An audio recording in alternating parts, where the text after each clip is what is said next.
Breaking news Karur తొక్కిసలాట ఘటనలో మృతుల సంఖ్య 41కి చేరింది. సుమారు 100 మంది వరకు గాయపడినట్లు తెలుస్తుంది. ఈ తొక్కిసలాట ఘటనపై పలు సెక్షన్ల కింద కేసు నమోదు చేశారు తమిళనాడు పోలీసులు. TVK general secretary Anand, joint general secretary Nirmal Kumar సహా 4గురుపై కేసు పెట్టారు. మొత్తం ఈ ఘటనపై టీవీకే వివరణ ఇవ్వాలని ఆదేశాలు ఇచ్చారు పోలీసులు. అయితే టీవీకే చీఫ్ విజయ్ పై మాత్రం ఇప్పటి వరకు పోలీసులు ఎలాంటి కేసు నమోదు చేయలేదు.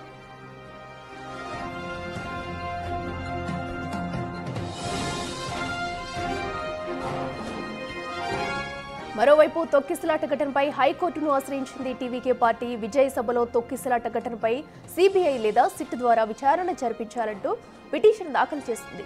ఈ ఘటనలో కుట్ర కూడా ఉందని ఆరోపించింది టీవీకే పార్టీ. ర్యాలీపై రాళ్లు రువ్వడం, పోలీసులు లాఠీచార్జ్ చేయడంతోనే తొక్కిసలాట జరిగిందని అందులో పేర్కొంది. నేడు మదురై బెంచ్కు ఈ పిటిషన్ విచారణకు వస్తుంది ధర్మాసనం తెలిపింది.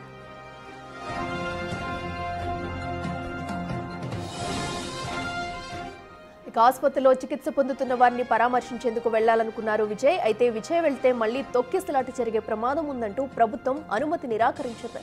దీంతో టీవీకే చీఫ్ విజయ్ సమాలోచనలో పడ్డారు.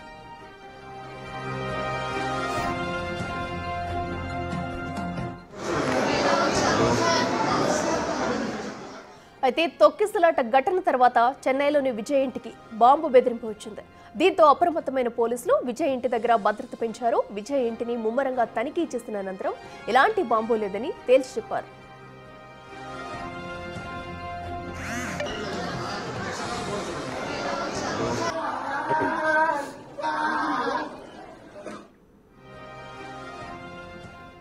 కరూర్ ఆసుపత్రిలో చికిత్స పొందుతున్న వారిని పరామర్శించారు తమిళనాడు సీఎం స్టాలిన్. ఘటనపై హైకోర్టు రిటైర్డ్ జడ్జి అధ్యక్షతన కమిషన్ వేశామన్నారు. విచారణలో వాస్తవాలు వెలుగులోకి వస్తాయన్నారు. తుది నివేదిక వచ్చాక దాని ప్రకారం తదుపరి చర్యలు ఉంటాయని పేర్కొన్నారు స్టాలిన్.